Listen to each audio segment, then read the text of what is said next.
با شرح تازه‌ترین خبر و نوگونی‌ها برنامه نوبتی اطلاعاتی پیغام منظورتان است. در استودیو با شما مرتبه رحمان و اسماعیل جان خالف. سلام.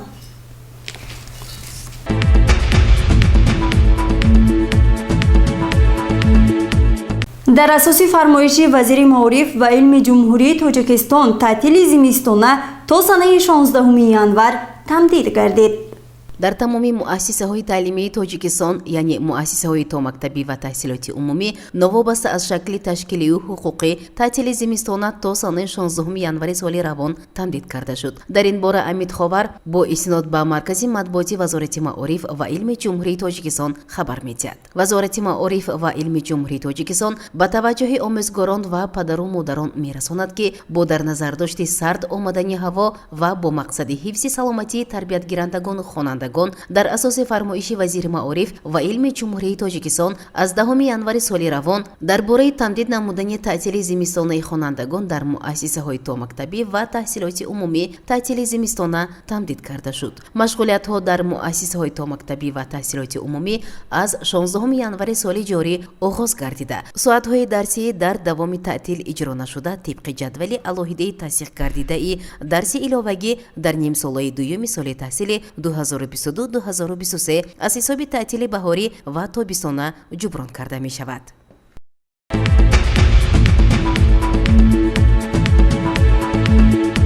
در حدود شهر دهاتی پنجکند با استقبال 35 سالگی استقلالیت دولتی جمهوری تاجیکستان کارهای آبادانی و سازندگی با مرام ادامه دارد. رئیس شهر پنجکند عبدالخالق خالقزاده با نمایندگان حکومت جمهوری و ولایت سوخت از رفت آن دیدن نمودند.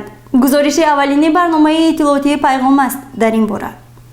تعمیر و تجدید و بنیاد راه و پل‌ها، نقب‌های نقلیاتی از اقدام‌های شایسته است که در سال‌های استقلال دولتی کشور با راهنمایی پیشوای معظم ملت محترم امامعلی رحمان عملی می‌شوند. نماینده حکومت مملکت، پرزیدنت اکادمی ملی علم‌های جمهوری فرهاد رحیمی و معاون رئیس ولایت سوخت ظریف میردادا همراه رئیس شهر پنجکند عبدالخالق خالقزاده در کنار دیه روزی آبناک با رفت تعمیر پل ماشین گذاری شاهراه پنجکند عینی که بر اثر آفت‌های طبیعی قسمت محافظتی و آبگذر آن زیان دیده بود شناس شده به سرور مؤسسه دولتی استفاده راههای اتومبیل گردی شهر دستور دادند که کارهای تعمیر پل را در مدت کوتاه و با صفت انجام دهند.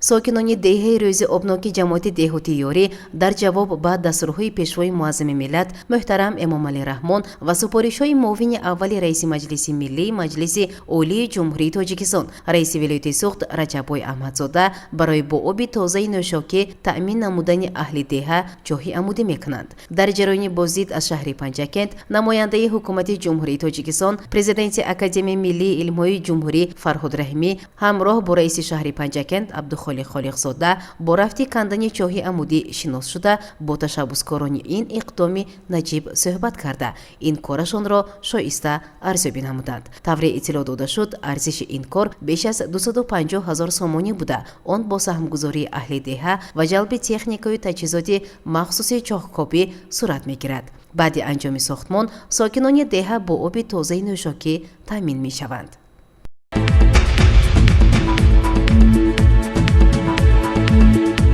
در کارخانه مشترک زرافشان نتیجه های آزمون تکنیکی جنبست گردیده غالبان آن با سپاسنامه و تحفه های خاطره‌ای سرفراز گردیدند. با اقدام ماموریت کارخانه مشترک زرافشان در همبستگی با کمیته اتفاق کسبه کارخانه جهت سهم گذاشتن در تطبیق استراتژی چهارم ملی صنعت کرونی با سرعت کشور تدبیرهای شایسته عملی می شود. با این مقصد سال سوم است که در این کارخانه مقتدر صنعت کوهی آزمون‌های تکنیکی گذرانده می شود.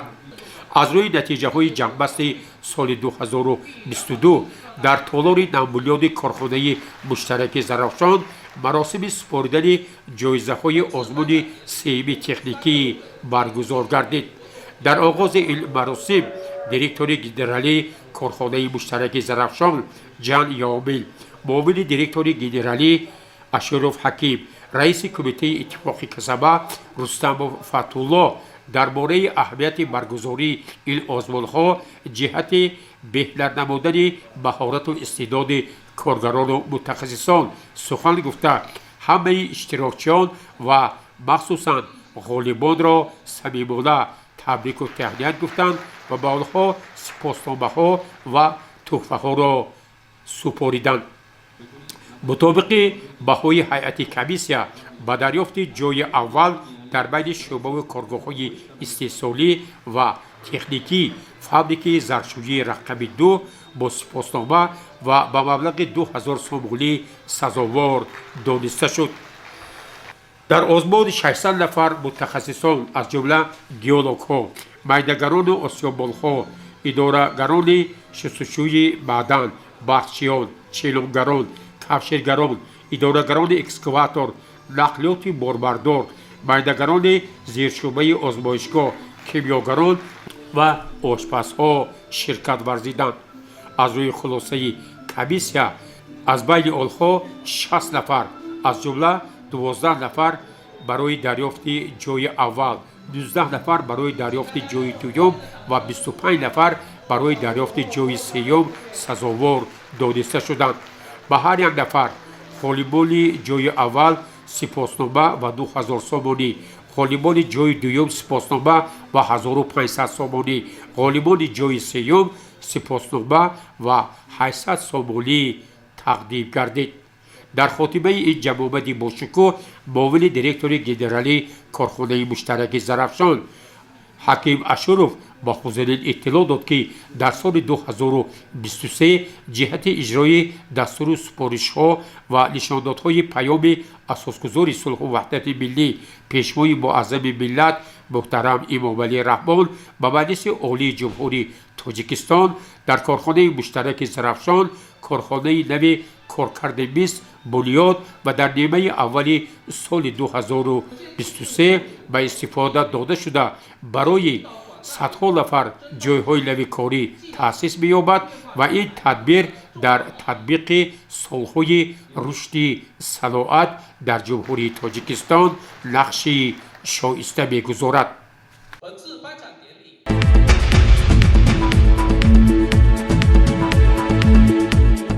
ҷалби хонандагон ба забономӯзӣ, мушкилоти ҷой дошта дар ин самт ва нақшаҳо барои нимсолаи оянда дар машварати омӯзгорони фанни забони русӣ матраҳ гардид.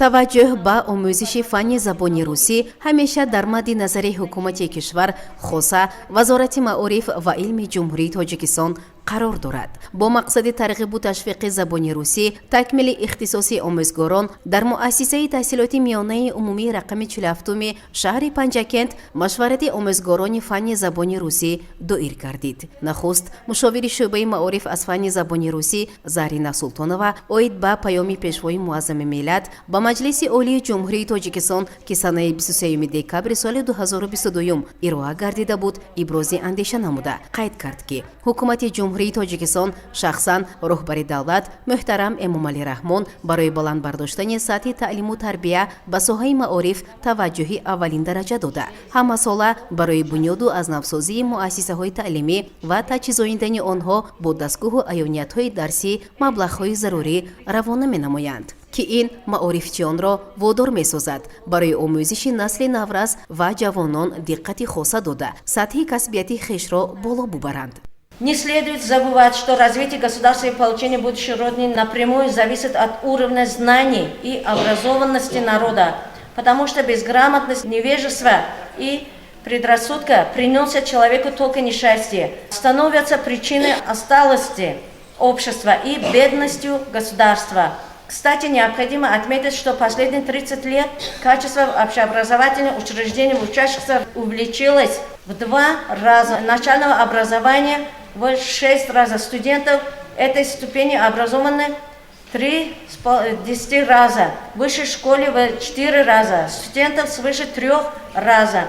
В 2022 году из государственного бюджета в сфере образования выделено 6 миллиардов 304 миллионов сомоней. По сравнению с 2021 годом больше на 707 миллионов сомони, или на 12,6%, что составляет почти 19% общего объема бюджетных затрат. ҳамчунин вобаста ба ташкили синфи лингафонӣ ва таъсири он дар раванди таълиму тадриси хонандагон аз фанни забони русӣ омӯзгор Нуъмонова андешаҳояшро чунин баён дошт. Лингафонный кабинет – незаменимый инструмент для работы с учениками, который помогает совершенствовать их речевые навыки. Оборудование такого кабинета помогает повысить эффективность изучения иностранных языков по двум взаимосвязанным направлениям – говорению и слушанию. Стандартное оборудование для таких кабинетов включает в себя следующие элементы: компьютеры для учеников и учителя, гарнитура, программное обеспечение, оптимизированное под работу. Этой техники должно быть достаточно для школ, где изучение языков не углубленное, и кабинет будет использован нечасто. В современном лингафонном кабинете нужны следующие оборудования. И эти оборудования позволяют учителю контролировать учебный процесс, управлять рабочими местами учащимися, делить учеников на пары, выдавать, собирать и проверять задания, обеспечивать связь между преподавателем и обучающимися, прослушать и записывать речь учащихся на жесткий диск и так далее. ҳамзамон оид ба беҳтар ба роҳ мондани аз худнамудани фанни забони русӣ ва дарёфти роҳу усулҳои наву муосир бо мақсади шавқовар гузарондани соати дарсӣ аз фанни мазкур ва ҷалби таваҷҷӯҳи хонандагон барои омӯхтани забони русӣ муаллима Насиба Султонова аз муассисаи таҳсилоти миёнаи умумии рақами 1 чунин ибрози андеша намуд. Необходимо еще в начальной школе развить учащихся интерес к предмету, сделать его как можно более радостным и увлекательным. В этом и могут помочь дидактические игры и современные технологии методы. Ни для кого не секрет, что современному таджикскому школьнику изучение русского языка дается с трудом, так как по сравнению с родным языком в нем присутствуют категории рода, падежей, склонений и спряжения. Поэтому учащиеся в процессе общение зачастую путает род окончаний и падежей. Дети слушают русскую речь, понимают ее, однако не могут правильно выразить свои мысли. Задача учителей-русистов и соответствующих образовательных учреждений заключается в том, чтобы выпускники таджикских школ должны знания понимали, свободно изъяснили и писали на русском языке. Для достижения этих целей, начиная с младших классов, учителей-русистов должны использовать на уроках русского языка дидактические игры и современные технологии, что на это способствует, на первом, укреплению положительной мотивации школьников, но во втором, развитие их интереса к русскому языку, в третьем, создание необходимого эмоционального настроя, в четвертом, обеспечение мотивированной свойства или игры, многократное повторение и закрепление в памяти речевых матерей и слов. дар машварати омӯзгорони фанни забони русӣ аз ҷониби дигар муаллима аз муассисаи таҳсилоти миёнаи умумии рақами 3 Зарнигор Намозода бошад барои боз ҳам ҷолибтар ба роҳ мондани соати дарсии забони русӣ пешниҳод намуд ки дар як вақти муайян соати дарсиро бояд бо сайёҳати хонандагон дар ҷойҳои таърихиву фарҳангӣ ба роҳ монда шавад. Основной образовательной программы начального общего образования определено, что внеурочная деятельность организуется по направлениям развития личности. В качестве форм, в которых может быть реализована внеурочная деятельность, закреплены такие формы, как экскурсия, кружки, секции и так далее. дар фарҷоми машварат мушовири шӯъбаи маориф Зарина Султонова дар баробари дастовардҳои шӯъбаи маорифи шаҳри Панҷакент камбудиҳои ҷой дошта дар ин соҳаро мавриди таҳлилу баррасӣ қарор дода омӯзгоронро вазифадор намуд ки барои рафъи камбудиҳои ҷой дошта чораҳои зарурӣ андешида дар ҳар як муассисаҳои таълимии шаҳру деҳоти Панҷакент вобаста ба аз худ намудани фанни забони русӣ дарсҳои кушод ташкил намуда тавассути телевизионии маҳаллии Симо намоиш дода шавад. ҳамзамон аз омӯзгорон талаб карда шуд ки барои такмили ихтисоси хеш аз курсҳои омӯзишӣ ба таври ҳатмӣ гузашта синфхонаҳои фанни забони русиро ба таври муосир омода сохта ҳарчи бештар бо шогирдони худ дар ин самт кор кунанд. гузориши Муинса Атамулоева ва Хаём Ҷораев.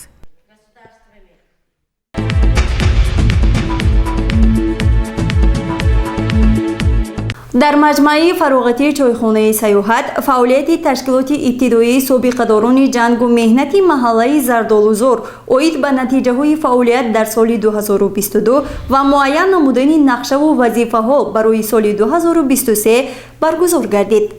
гузориши ҳамкорномон Майсара Тиллоева ва Ниг Муҳаммад Мирҷонов мавзӯъро идома медиҳад. маҷлиси ҷамъбастии фаъолияти ташкилоти ибтидоии собиқадорони ҷангу меҳнати маҳаллаи зардолузорро раиси шӯрои собиқадорони ҷангу меҳнати шаҳри Панҷакент Овлуқо Ризоев оғоз бахшида оид ба 35-солагии таъсисёбии шӯрои собиқадорони ҷангу меҳнат сухан гуфт.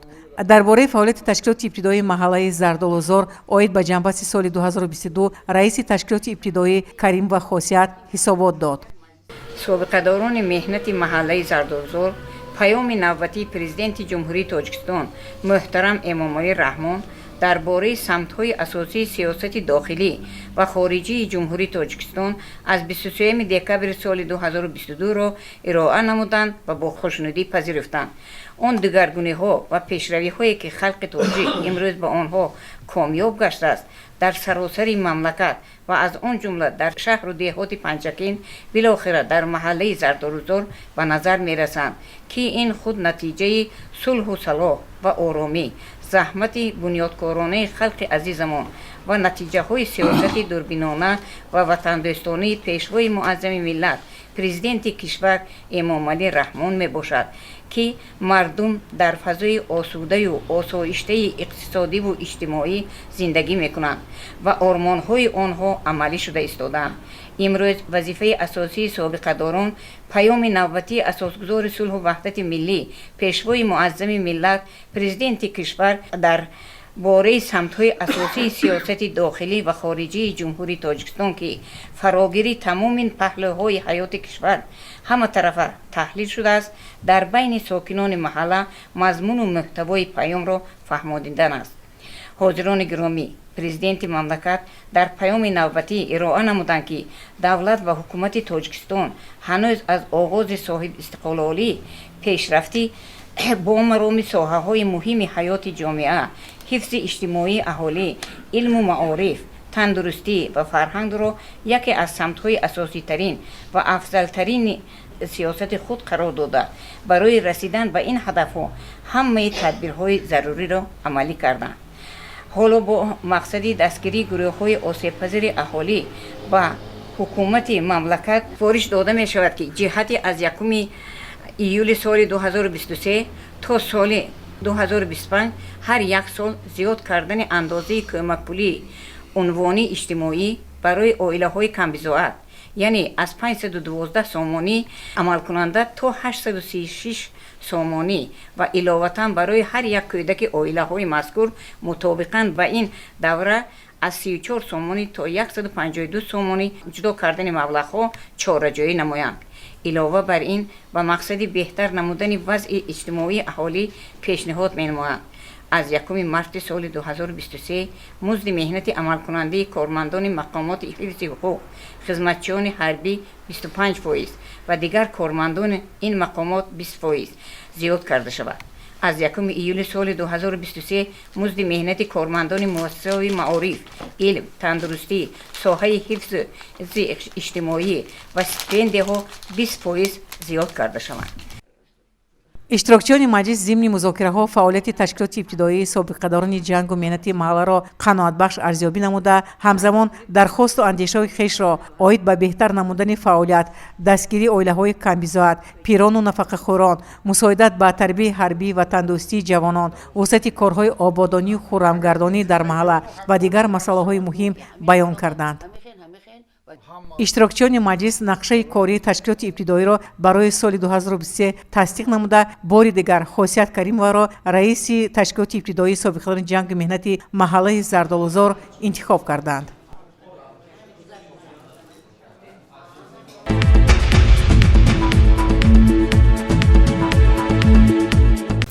тамошобинони азиз, ҳоло таваҷҷӯҳ намоед ба вазъи обу ҳаво барои имрӯз. чуноне ки хабар дода будем тибқи иттилои агенти оби ҳавошиносии тоҷикистон аз санаи 10 то 14 январи соли ҷорӣ бар асари ворид гардидани ҳавои сард аз самти Аврупои Федератсияи Россия дар қисмати бештари қаламравии ҷумҳурӣ ҳаво сард мешавад ва барфи шадид меборад. дар робита ба ин кумитаи ҳолатҳои фавқулода ва мудофиаи гражданӣ назди ҳукумати ҷумҳурии тоҷикистон ба таваҷҷӯҳи сокинон ва меҳмонони кишвар мерасонад ки дар ин рӯзҳо эҳтиёткор бошанд. ҳамзамон кумита аз шаҳрвандон даъват мекунад ки дар ин рӯзҳои сард бидуни зарурати таъҷилӣ аз сафар дар роҳи кӯҳӣ, аз корҳои кишоварзӣ, чароиндани чорво, моҳидорӣ, ғунучини ҳезум ва шикор дар манотиқи кӯҳистон худдорӣ намоянд. инчунин барои пешгирӣ аз эҳтимоли омадани сел ҷойборҳоро тоза намуда, ҳангоми истифода аз бухориҳое ки бо ангишт гарм мешаванд, қоидаҳои бехатариро риоя кунанд. волидайн бачаҳоро беназорат нагузоранд. фасли сармо ки боиси сирояти ҳар гуна бемориҳо мебошад, шаҳрвандон нисбат ба саломати худ ва наздикон набояд бетаваҷҷӯҳӣ зоҳир намоянд. ёдовар мешавем ки санаҳои 11-14 январ дар водиҳо ва ноҳияҳои назди кӯҳии ҷумҳурӣ дамои ҳаво шабона 8-13 то 14-19 дараҷа сард ва рӯзона аз 2-7 то 7-12 дараҷа хунук мешавад. дар ноҳияҳои кӯҳӣ шабона ҳарорати ҳаво аз 11-1 ва ё 6 то 24 дараҷа паст шуда, давоми рӯзона аз 5-10 то 12-17 дараҷа хоҳад буд. ҳамчунин дар ин рӯзҳо обу ҳавошиносон лағзиши тармаро дар қисматҳои ҷанубӣ ва шимолии қаторкӯҳҳои ҳисор, ноҳияҳои кӯҳии тобии ҷумҳурӣ, ҳамчунин ноҳияҳои ғарбии вилояти мухтори кӯҳистони Бадахшонро пешбинӣ мекунанд. санаҳои 14-16 январ дамои ҳаво дар ноҳияҳои кӯҳӣ коҳиш меёбад ва то ба 32-37 дараҷа сард мешавад. дар Булункӯли ноҳияи Мурғоб бошад, ҳаво то 50 дараҷа хунук хоҳад шуд.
тамошобинони азиз, ин буд он ҳама хабару навгуниҳое ки то ин соат ба дасти мо расид ва ҳамкорони мо онро манзури шумо намуданд. То барномаҳои дигар, хайр.